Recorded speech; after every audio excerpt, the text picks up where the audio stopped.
નમસ્કાર વિદ્યાર્થી મિત્રો, આપણે ધોરણ 10 સામાજિક જ્ઞાન વિષયમાં અગાઉના વિડીયોમાં વિદ્યાર્થીઓ આપણે પ્રકરણ 2 માં ભારતની પ્રસિદ્ધ હસ્તકલાઓ તે ઉપરાંત લલિત કલાઓમાં સંગીત કલા અને ભારતના પ્રસિદ્ધ શાસ્ત્રીય નૃત્ય વિશે જે અભ્યાસ કર્યો.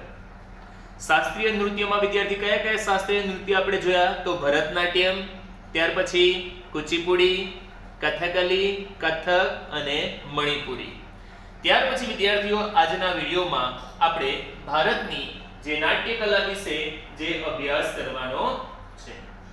તો વિદ્યાર્થીઓ, મનોરંજનની સાથે સંસ્કાર, મનોરંજનની સાથે સંસ્કાર એ ભારતીય નાટ્ય કલાની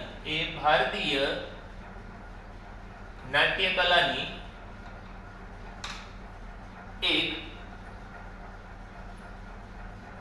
આગવી વિશેષતા છે. વિદ્યાર્થીઓ, પ્રાચીન ભારતમાં જે લોકો જે મનોરંજન મેળવતા, જેમ હાલના સમયમાં વિદ્યાર્થી આપણે મનોરંજન મેળવવા માટે ટીવી નો ઉપયોગ કરીએ છીએ, ત્યાર પછી જુદી જુદી જે ગેમ છે, મોબાઈલ છે, આવી રીતે જે આપણે મનોરંજન પ્રાપ્ત કરીએ છીએ. પરંતુ વિદ્યાર્થી, પ્રાચીન ભારતમાં એ સમયે વિદ્યાર્થી જે લોકો મનોરંજન કેવી રીતે મેળવતા? તો આ રીતે વિદ્યાર્થી નાટકો દ્વારા, ભવાઈના માધ્યમથી, કે જેમાં વિદ્યાર્થી એક રમૂજી શૈલીમાં જે સમાજ સુધી જો સંદેશો પહોંચાડવો હોય તો એ સમયે નાટક અને જે ભવાઈ એ ઉત્તમ સાબિત થતા.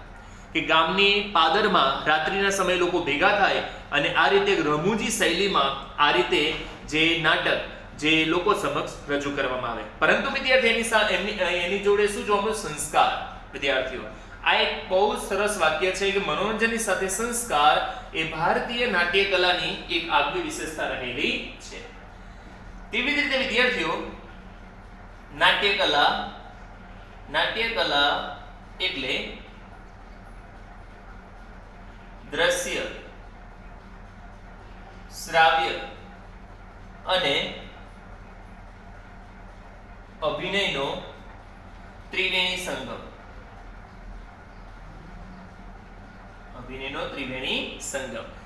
કે નાટ્ય કલા એટલે શું વિદ્યાર્થીઓ? દ્રશ્ય, શ્રાવ્ય અને અભિનય. વિદ્યાર્થી, આ દ્રશ્ય, શ્રાવ્ય અને અભિનયનો ત્રિવેણી સંગમ મેં કેમ કહ્યું? કારણ કે વિદ્યાર્થી, નાટકમાં શું હોય છે કે જે પાત્ર જે સ્ટેજ ઉપર જે પરફોર્મન્સ કરતા હોય છે એને આપણે જોઈ શકીએ છીએ, એમના જે સંવાદ છે એને આપણે સાંભળી શકીએ છીએ, એટલા માટે શ્રાવ્ય. અને અભિનય એટલે જે પાત્રો જે અભિનય કરતા હોય છે એ આપણે અભિનય એમાં જોવા મળતો હોય છે. તેથી વિદ્યાર્થીઓ કહી શકાય કે નાટ્ય કલા એટલે દ્રશ્ય, શ્રાવ્ય અને અભિનયનો ત્રિવેણી સંગમ. વિદ્યાર્થીઓ, નાટ્ય કલામાં બાળકોથી લઈને વૃદ્ધો સુધીના લોકોને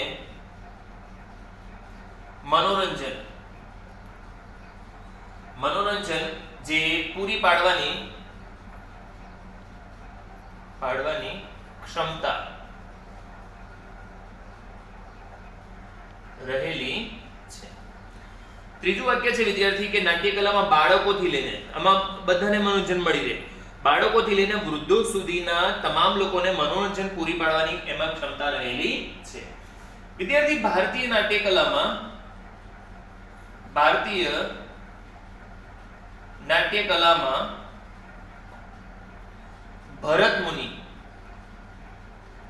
ભરત મુનિનું નામ સૌથી મોકાનું એટલે વિદ્યાર્થી મહત્વનું, શ્રેષ્ઠ. તો ભારતીય નાટ્ય કલામાં કોનું નામ સૌથી મોકાનું રહેલું છે? કોનું નામ સૌથી મહત્વનું રહેલું છે? તો ભરત મુનિ. વિદ્યાર્થી, જે ભરત મુનિએ જે નાટ્ય કલા વિશે વિદ્યાર્થીઓ 2 પ્રસિદ્ધ પુસ્તકોની રચના કરી છે, નાટ્યશાસ્ત્ર અને જે બીજું જે પુસ્તક છે દેવાસુર સંગ્રામ. તો ભરત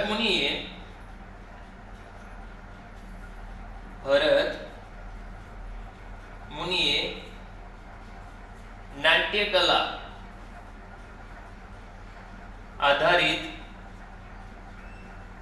નાટ્યશાસ્ત્ર એક આ પુસ્તક અને બીજું પુસ્તક છે દેવાસુર સંગ્રામ. દેવાસુર સંગ્રામ નામના પ્રસિદ્ધ પુસ્તકોની રચના કરી છે. ચાલો આટલા મુદ્દા આપણે ફરીથી વિદ્યાર્થી જોઈ લઈએ જે આપણને હેતુલક્ષીમાં પણ પૂછાતા હોય છે કે ભારતીય નાટ્યકલામાં કોનું નામ સૌથી મોકાનું છે તો ભરત મુનિએ. ત્યાર પછીનો વિદ્યાર્થી એક ગુણમાં પૂછાઈ શકે કે ભરત મુનિએ નાટ્યકલા આધારિત કયા બે પ્રસિદ્ધ પુસ્તકોની રચના કરી છે તો નાટ્યશાસ્ત્ર અને દેવાસુર સંગ્રામ. આ બે પ્રસિદ્ધ જે પુસ્તકોની તેમણે રચના કરેલી છે. ત્યાર પછી વિદ્યાર્થીઓ કે નાટ્યકલા એટલે તો દ્રશ્ય, શ્રાવ્ય અને અભિનયનો ત્રિવેણી સંગમ. ત્યાર પછી મનોરંજન સાથે સંસ્કાર એ કોની એક આગવી વિશેષતા રહેલી છે તો નાટ્યકલાની એક આગવી વિશેષતા રહેલી છે. ત્યાર પછી વિદ્યાર્થી આપણે જોઈએ કે પ્રાચીન ભારતમાં જે સંસ્કૃત સાહિત્યમાં પણ નાટ્યકલા ક્ષેત્રે ઘણી એવી પ્રગતિ થઈ હતી. તો સંસ્કૃત સાહિત્યમાં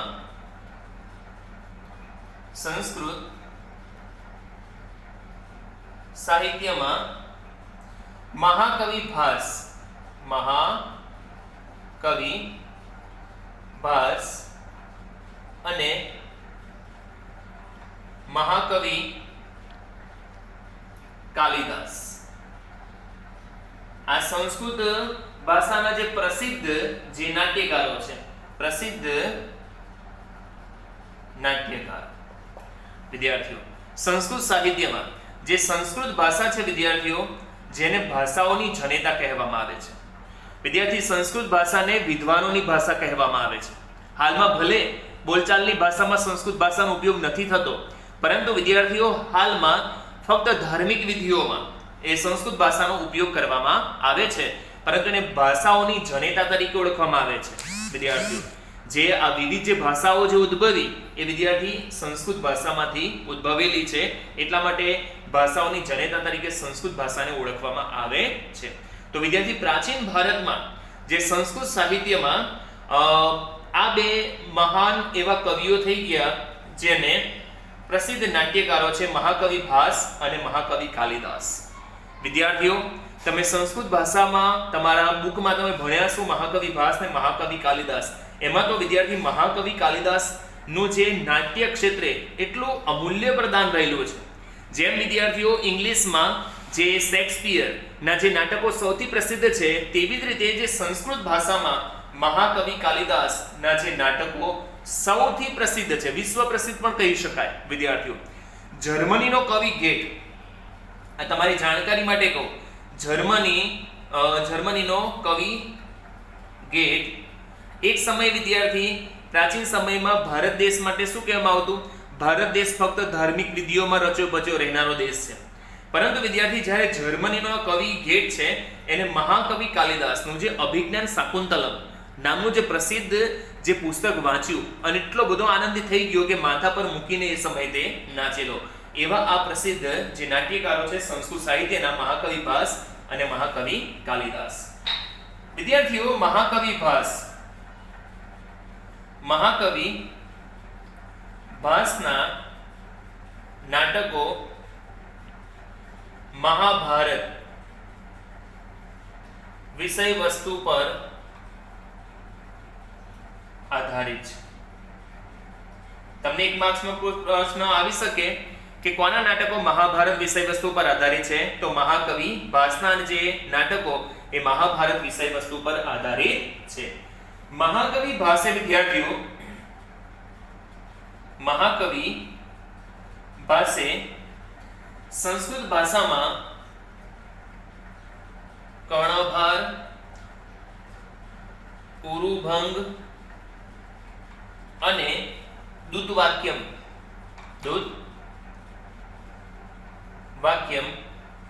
જેવા પ્રસિદ્ધ નાટકોની રચના કરી છે. ફરીથી વિદ્યાર્થી બે પોઈન્ટ જોઈએ કે કોના નાટકો મહાભારત વિષય વસ્તુ પર આધારિત છે તો મહાકવિ ભાસના. મહાકવિ ભાસે કયા પ્રસિદ્ધ નાટકોની રચના કરી છે? તો કર્ણભાર, ઉરુભંગ અને દૂતવાક્યમ. આ જે 3 પ્રસિદ્ધ જે નાટકોની રચના કરેલી છે. સૌથી મહત્વનો આ પોઈન્ટ છે જે હેતુલક્ષીમાં અવારનવાર પૂછાતો હોય છે. તે ઉપરાંત વિદ્યાર્થીઓ, મહાકવિ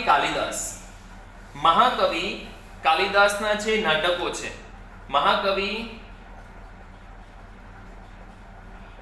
કાલિદાસે અભિજ્ઞાન શાકુંતલમ,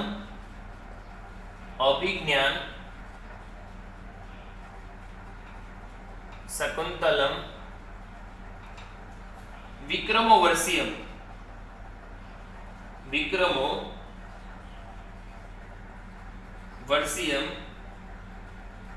તેમજ માલવિકાગ્નિમિત્રમ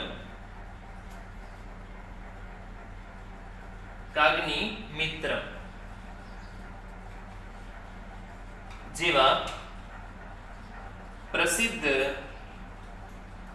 નાટકોની રચના કરી છે. તો મહાકવિ કાલિદાસે કયા પ્રસિદ્ધ નાટકોની રચના કરી છે વિદ્યાર્થીઓ? તો અભિજ્ઞાન શાકુંતલમ, ત્યાર પછી વિક્રમોવર્ષિયમ. બીજું કયું નાટક છે? વિક્રમોવર્ષિયમ અને માલવિકાગ્નિમિત્રમ. આ જે પ્રસિદ્ધ જે નાટકોની રચના કરેલી છે, અભિજ્ઞાન શાકુંતલમ, વિક્રમોવર્ષિયમ અને માલવિકાગ્નિમિત્રમ, જે મહાકવિ કાલિદાસના જે વિશ્વ કક્ષાએ સૌથી પ્રસિદ્ધ બનેલા નાટકો છે. અને સંસ્કૃત સાહિત્યમાં મહાકવિ ભાસ અને મહાકવિ કાલિદાસનું જે નાટ્ય કલા ક્ષેત્રે એક અમૂલ્ય પ્રદાન રહેલું છે. અને મહાકવિ જે કાલિદાસ વિદ્યાર્થીઓ જે મધ્યપ્રદેશ રાજ્ય સાથે જોડાયેલા છે, એટલા માટે સાહિત્ય તમારા નોલેજ માટેનો, જનરલ નોલેજ માટેનો પ્રશ્ન છે કે મધ્યપ્રદેશ જે રાજ્ય સરકાર સાહિત્યની બાબતમાં જે મહાકવિ કાલિદાસ એવોર્ડ જે દર વર્ષે જે સાહિત્યકારોને પ્રદાન કરે છે. તો વિદ્યાર્થીઓ, ભારતનો પ્રાકૃતિક વારસો પણ એટલો પ્રસિદ્ધ છે, સાંસ્કૃતિક વારસો પણ એટલો પ્રસિદ્ધ છે અને સાથે સાથે વિદ્યાર્થીઓ સાહિત્યિક વારસો પણ એટલો પ્રસિદ્ધ રહેલો છે. સાહિત્યની બાબતમાં પણ વિદ્યાર્થીઓ ભારત દેશ એક વિશ્વના દેશોમાં એક પ્રતિષ્ઠા, એક સારી એવી નામના મળેલી છે. તેવી જ રીતે વિદ્યાર્થીઓ આપણે જોઈએ કે ગુજરાતમાં નાટ્ય કલા ક્ષેત્રે જયશંકર સુંદરીનું નામ સૌથી પ્રસિદ્ધ છે. સૌથી મહત્વનો આ પોઈન્ટ છે અને આ પોઈન્ટમાંથી હેતુલક્ષી પ્રશ્ન બને છે કે ગુજરાતમાં નાટ્ય કલા ક્ષેત્રે કોનું અમૂલ્ય પ્રદાન રહેલું છે? તો જયશંકર સુંદરી. તમને એમ જાણીને આશ્ચર્ય થાય કે સુંદરીનું કેમ પાછળ એમને એ થયેલું છે? તો વિદ્યાર્થીઓ, જ્યારે આ જયશંકર જ્યારે નાટ્ય કલામાં એ સુંદરીનું પાત્ર ભજવતા, એક પુરુષ હોવા છતાં એક સુંદરીનું પાત્ર ભજવતા માટે તેમને જયશંકર સુંદરી તરીકે ઓળખવામાં આવે છે. અને નાટ્ય કલા ક્ષેત્રે એમનું ગુજરાતમાં એક અમૂલ્ય પ્રદાન રહેલું છે. તે ઉપરાંત વિદ્યાર્થીઓ, ગુજરાતના બીજા નાટ્યકારોમાં અમૃત નાયક,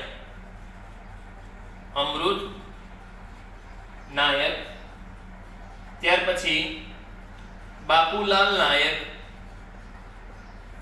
ત્યાર પછી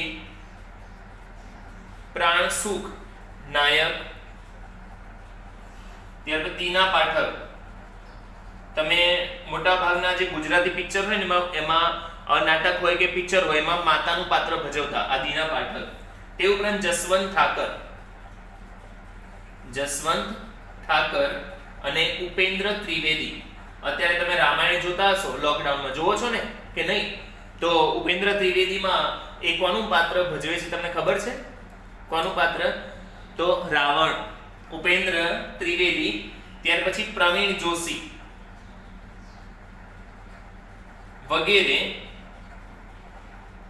વગેરેના નામ પણ જાણીતા છે. આમ પ્રાચીન ભારતમાં નાટ્ય કલા ક્ષેત્રે ખૂબ જ પ્રગતિ થઈ હતી. પ્રાચીન ભારતમાં નાટ્ય કલા ક્ષેત્રે ખૂબ જ પ્રગતિ થઈ હતી. ચાલો ફરીથી આ પોઈન્ટ જોઈ લઈએ કે ભાઈ ગુજરાતમાં નાટ્યકલા ક્ષેત્રે કોનું અમૂલ્ય પ્રદાન રહેલું છે? જો જયશંકર સુંદરી, અથવા તો કોનું નામ મોકાનું છે, અથવા તો કોનું નામ પ્રસિદ્ધ છે? તો જયશંકર સુંદરી. આ આપણે ખાસ યાદ રાખીશું. તો વિદ્યાર્થીઓ, આમ પ્રાચીન ભારતમાં જે નાટ્યકલા ક્ષેત્રે ખૂબ જ પ્રગતિ થઈ હતી. હા, તો વિદ્યાર્થીઓ, નાટ્યકલા બાદ આપણો જે હવે જે ટોપિક આવે છે ભવાઈ. વિદ્યાર્થીઓ, ભવાઈ એ ગુજરાતની વિશિષ્ટ પ્રકારની નાટ્યકલા છે. ગુજરાતની વિશિષ્ટ પ્રકારની નાટ્યકલા. પ્રાચીન સમયમાં વિદ્યાર્થી શું થાય કે જે ગુજરાતના જે ગામડાઓ છે, એ ગુજરાતના જે ગામડાઓમાં જે રાત્રિના સમયે આવી રીતે ભવાઈ ભજવાતી, અને ભવાઈમાં જે જુદા જુદા પાત્રો દ્વારા જે સમાજ ઉપયોગી જે માહિતી જે છે એ સમાજ સુધી પહોંચાડવા માટે ભવાઈ એ સમયે સૌથી ઉત્તમ સાબિત થતી. વિદ્યાર્થીઓ, હાલના સમયમાં પણ જે નિરક્ષર લોકો છે વિદ્યાર્થીઓ, જે લખી વાંચી શકતા નથી, એમને જો આપણે માહિતી જો એમના સુધી પહોંચાડવી હોય તો એ માટે ભવાઈ સૌથી ઉત્તમ સાબિત થાય છે. અત્યારે જે કોવિડ-19 જેને આપણે ભારત આખો વિશ્વના દેશો જે શિકાર બન્યા છે, આજે કોરોના વાયરસની જે માહિતી જે ગામડાઓમાં લોકો સુધી પહોંચાડવા માટે અત્યારે પણ ભવાઈ સૌથી ઉત્તમ સાબિત થઈ છે. એમાં આપણા આણંદ જિલ્લામાં હવે આરોગ્ય ખાતા દ્વારા જેની શરૂઆત કરવામાં આવી છે. તો ગુજરાતની વિશિષ્ટ પ્રકારની નાટ્યકલા છે. શાસ્ત્રકારોએ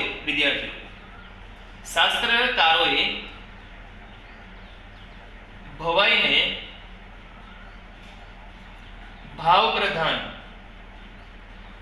નાટકો તરીકેની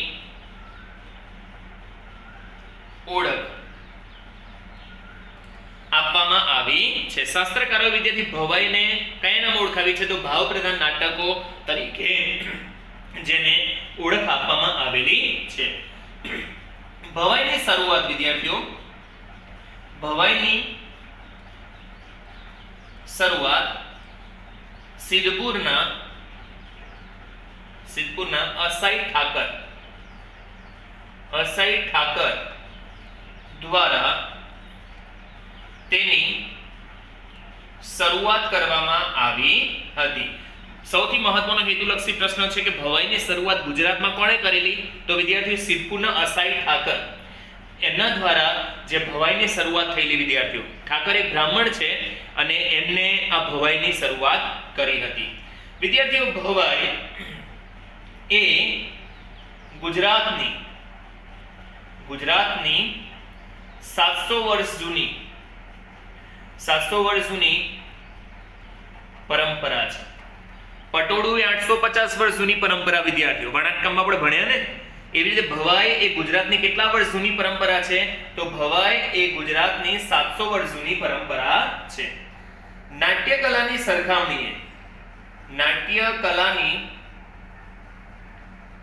સરખામણીએ ભવાઈમાં ખર્ચ ઓછો લાગે છે. કેમ ઓછો લાગે વિદ્યાર્થીઓ? ખબર તમને? તમે જોઈ જ નહીં હોય કદાચ, કારણ કે અત્યારે આવી રીતે ભવાઈ આપણે જોતા જ નથી. આપણે તો શું કરીએ છીએ? મોબાઈલ, અત્યારની સ્ક્રીન ટેકનોલોજી, અને એમાં આપણે ભવાઈ આપણી જે પરંપરાઓ છે જે હાલમાં લુપ્ત થઈ રહી છે વિદ્યાર્થીઓ, કે એમાં છે ને બહુ એમાં છે ને સ્ટેજની જરૂર ના પડે. કોઈ પણ જાહેર જગ્યા હોય ત્યાં આગળ આ બહુ સરળતાથી ભજવી શકાય છે, એટલા માટે એમાં બહુ ખર્ચ લાગતો નથી. ભવાઈનું જાણીતું વાદ્ય વિદ્યાર્થીઓ, ભવાઈનું જાણીતું વાદ્ય એ ભૂંગળ છે. ભૂંગળ તમે છે ને એકદમ લાંબી શરણાઈ ન કહેવાય, એને ભૂંગળ કહેવાય. કદાચ જો અત્યારેનો ગામડાઓમાં ભજનમાં ઉપયોગ થાય છે તો એ ભવાઈનું જાણીતું વાદ્ય એટલે વાજિંત્ર કયું છે? ભૂંગળ. વિદ્યાર્થીઓ, આજે અસાઈ ઠાકરે ભવાઈના 370 ની આશરે કહું છું 370 જેટલા વેશ એનું આલેખન કર્યું છે. એમાં ભવાઈના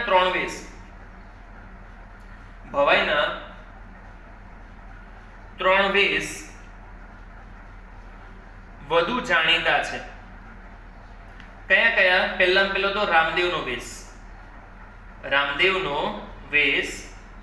ત્યાર પછી જે બીજો જે વેશ છે એ રામદેવનો વેશ, ત્યાર પછી ઝંડા ઝૂલણનો વેશ. ઝંડા ઝૂલણનો વેશ. અને ત્રીજો જે આવે છે એ છે કજોડાનો વેશ. કજોડાનો વેશ. આ ત્રણ વેશ સૌથી જાણીતા છે. તમને નવાઈ લાગશે, જીપીએસસી ની પરીક્ષા હતી એમાં પ્રશ્ન આવેલો વિદ્યાર્થીઓ કે ભવાઈનો સૌથી પ્રાચીન, આ પહેલો વેશ છે, અસહી ઠાકરે જેને પહેલા વેશનું આલેખન રામદેવનો વેશ, કે ભવાઈનો સૌથી જાણીતો અને સૌથી પહેલો વેશ કયો હતો તો રામદેવનો વેશ. ત્યાર પછી ઝંડા ઝૂલણનો વેશ અને કજોડાનો વેશ, એ આ સૌથી જાણીતા વેશ છે. ત્યાર પછી વિદ્યાર્થીઓ ભવાઈમાં રંગલો અને રંગલીના માધ્યમથી આ પાત્રો હોય છે, એમાં કોઈક વાર લેડીઝ જેન્ટ્સ સાથે હોય અથવા તો બે જેન્ટ્સ પણ હોય છે.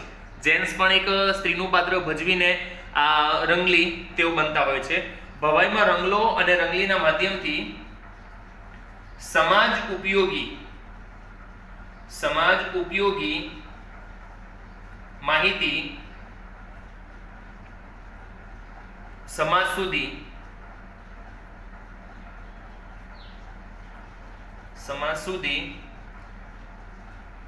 પહોંચાડવામાં ભવાઈ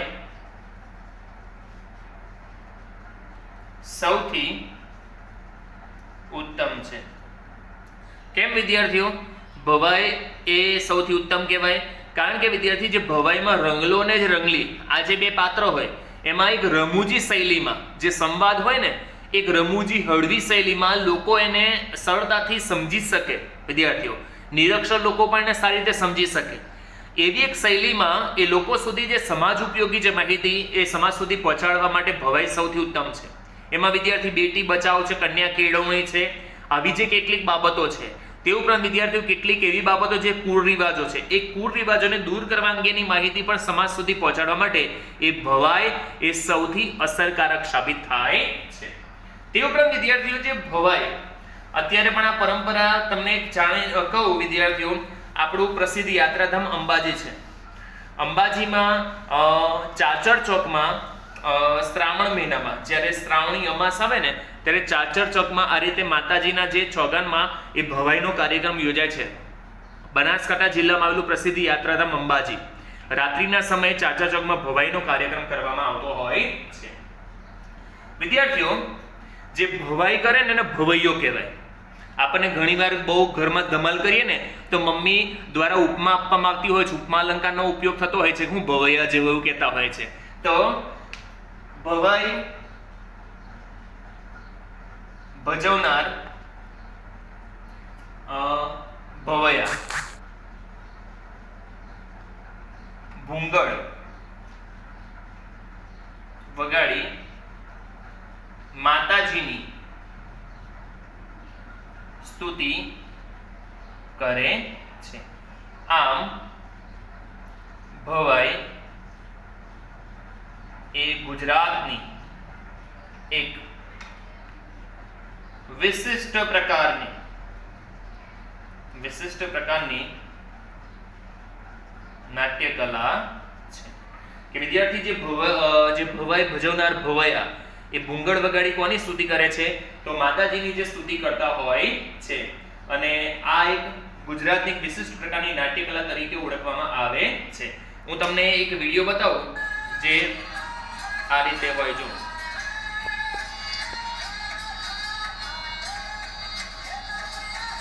જો આ રીતે રમૂજી શૈલીમાં જો આ રીતે પાત્રો દ્વારા છે ને સમાજ ઉપયોગી છે. જો રમૂજી શૈલીમાં આ રીતે એની માહિતી જે છે એ લોકો સુધી પહોંચાડવામાં આવતી હોય છે.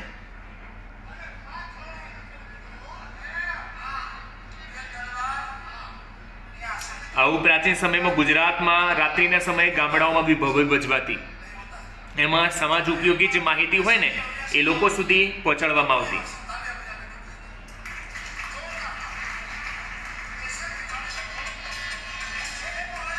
જો આ રીતે રમૂજી શૈલીમાં સંવાદ હોય ને આ રીતે રજૂઆત કરવામાં આવે.